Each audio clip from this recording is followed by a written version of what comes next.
Hello, class 7th. I hope you all are fine. Today we will start a new chapter of history, chapter number 7, that is developments in tribal communities. तो अभी तक हमने history में क्या पढ़ा है कि दिल्ली सल्तनत के बारे में पढ़ा, मुग़ल सल्तनत के बारे में पढ़ा, राजा आए राजा गए, राइज एंड फॉल उनका राज्य के बारे में पढ़ा, कैसे उनकी डायनेस्टीज़ जो हैं वो ख़त्म होती गई धीरे धीरे।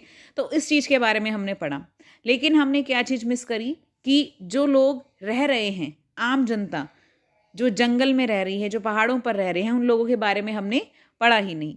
तो बेसिकली इस चैप्टर में हम ट्राइब्स के बारे में पढ़ेंगे, उनके ग्रुप्स के बारे में पढ़ेंगे, फेमस जो ट्राइब्स रहे हैं या अभी तक एग्जिस्ट कर रहे हैं उनके बारे में हम इस चैप्टर में डिस्कस करेंगे। So let's start the chapter. The first topic is tribal societies. Chapter start करने से पहले हमें ये पता होना चाहिए कि ये ट्राइब्स होते क्या हैं। तो ट्राइब्स बेसिकली वो लोग हैं जो लोग नेचुरल एनवायरनमेंट में रहते हैं, चाहे वो जंगल हो या पहाड़ हो या वो गांव के अंदर रहते हों। तो जो नेचुरली एनवायरनमेंट से कनेक्टेड हैं, नेचर से कनेक्टेड लोग हैं, उन लोगों को हम क्या कहते हैं? Tribes. The first point is the most important feature of all tribal societies is that they treat all their members equally.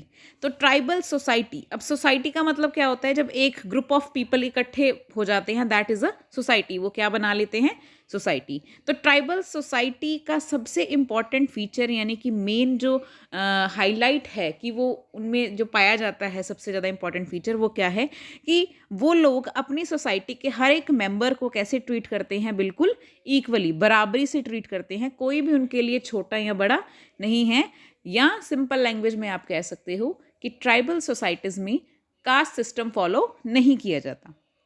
Next is Hence, resources of the tribes are shared equally by its member. जब वो सबको equal मान रहे हैं, इसीलिए जितने भी resources उनके पास हैं वो इक्वली सब में बांटे जाते हैं। अगर कोई गेहूं इकट्ठा करके लाया है, लकड़ी इकट्ठा करके लाया है, तो इक्वली सब में वो डिस्ट्रीब्यूट कर दिया जाएगा जो भी रिसोर्सेज हैं उनके पास। Most of the tribal groups are still leading nomadic life. काफ़ी सारे ट्राइबल ग्रुप्स ऐसे हैं जो अभी भी नोमैडिक लाइफ जी रहे हैं। नोमैडिक लाइफ का मतलब होता है, नेक्स्ट पॉइंट में आपको क्लियर हो जाएगा, nomads are wandering people who raise animals and move one pasture to another with their families and kettles.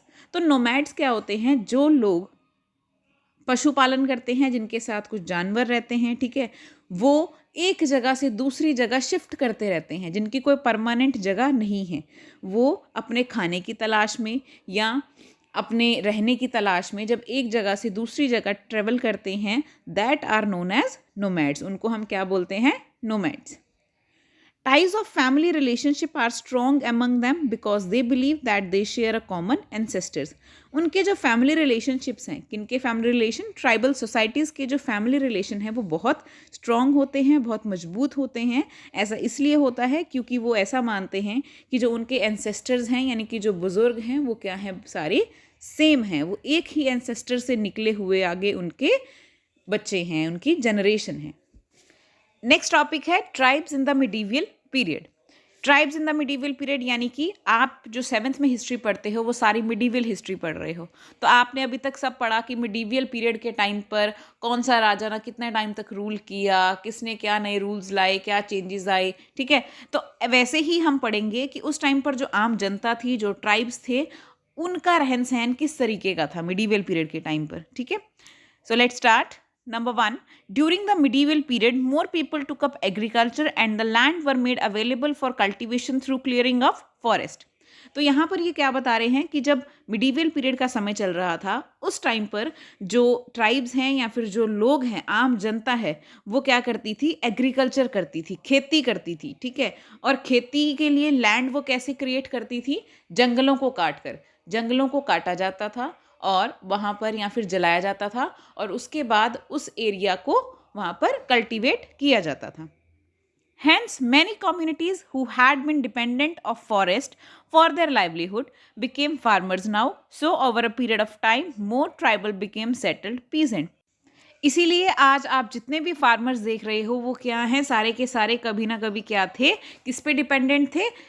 Forest पे डिपेंडेंट थे, फॉरेस्ट को काटते थे या फिर फॉरेस्ट को जलाते थे, फिर खेती करते थे, या फिर फॉरेस्ट के अंदर जो भी कलेक्शन वो कर पाते थे उसी से अपना घर चलाते थे। तो बेसिकली आजकल जितने भी फार्मर्स आपको पाए जाएंगे वो सब क्या थे, डिपेंडेंट ऑन फॉरेस्ट। इसी के साथ साथ बहुत सारे ट्राइबल ग्रुप ऐसे हैं जो आज क्या बन चुके हैं, सेटल्ड पीजेंट्स। सेटल्ड यानी कि अब एक जगह पर वो सेटल्ड हैं, वो एक जगह से दूसरी जगह ट्रेवल नहीं कर रहे हैं, मूव नहीं कर रहे हैं।